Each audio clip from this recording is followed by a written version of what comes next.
வணக்க மக்களே. காலத்தின் பெருவழியில் மூழ்கிப் போன குமரிக்கண்டத்தின் எச்சங்களோ என்று வியக்க வைக்கும் ஒசானியா பற்றி பார்வை ஆழமானது, அலாதியானது. கடல்சார் வரலாற்றையும் தமிழினத்தின் ஆதி வேர்களையும் இணைக்கும் காலப்பெட்டகம் பாகம் 2. அழகான குமரிக்கண்டமும் ஒசானியாவும். இன்று நாம் இந்த பகுதியில் பார்க்க போவது வெறும் நிலப்பரப்பை பற்றியது அல்ல.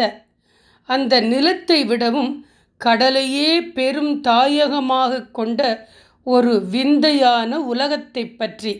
அதுதான் ஒசானியா. அன்று நம் ஆதி தாய் குமரி நிலத்தை கடல் அன்னை தன் மடியில் அள்ளி கொண்டாள்.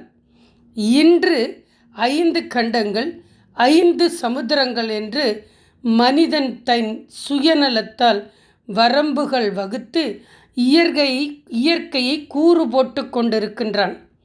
ஆனால் இயற்கையின் பேராற்றலுக்கு முன்னால் மனிதனின் சூழ்ச்சிகள் என்றுமே வென்றதில்லை.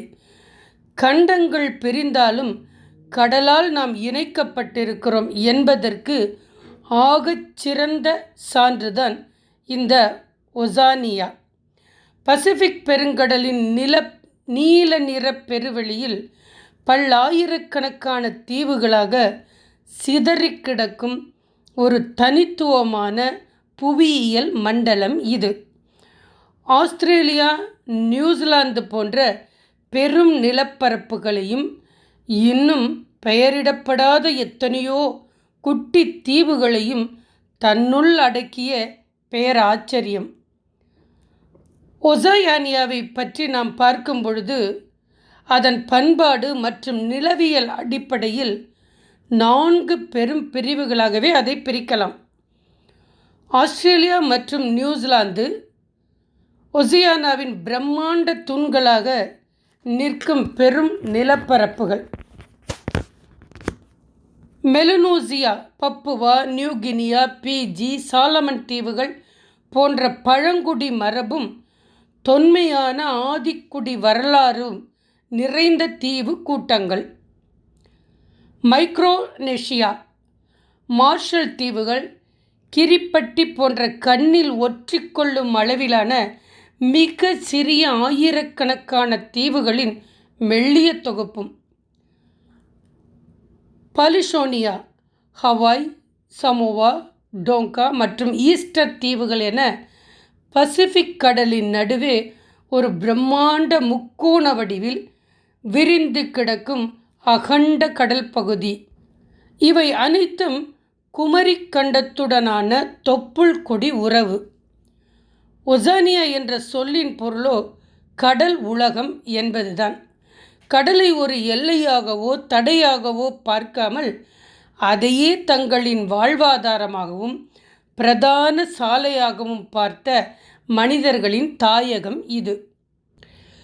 நம்முடைய குமரிக்கண்டத்தின் ஆதி தமிழ் குடிகள் எப்படி கடல்சார் வரலாற்றோடு கடலோடு கைகோர்த்து மணி நாகரீகமாக வாழ்ந்தார்களோ அதே போலத்தான் இவர்களும் கடலோசையின் நடுவே வாழ்ந்து அந்த ஓசையோடே தன் மூச்சை இணைத்து கொண்டதால் ஓசை கேட்டு ஆர்ப்பரிக்கும் கடலினால் ஒசானியா என்ற இதற்கொரு அழகான காரண பெயரும் பொருந்தி போகிறது.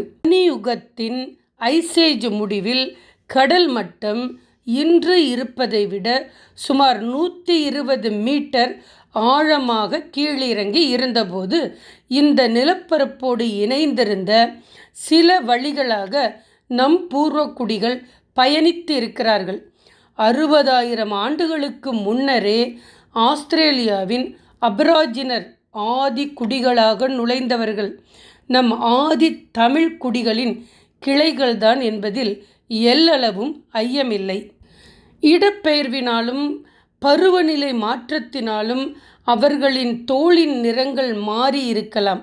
ஆனால் கல் தோன்றி மண் தோன்றா காலத்தே முன் தோன்றிய மூத்த குடி என்ற தமிழினத்தின் ஆதி அடையாளத்திற்கு இவர்களே சான்று.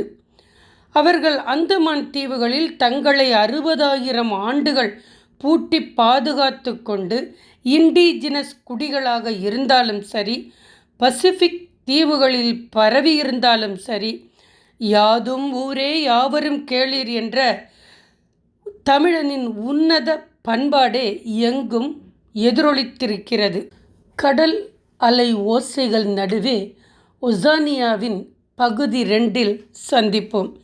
இந்த வீடியோவை லைக் செய்து, ஷேர் செய்து, சப்ஸ்கிரைப் செய்து, அனைவருக்கும் பகிர்ந்து நம் மூத்த குடி தமிழ் குடி என்பதை நிரூபிப்போம். நன்றி மக்களே.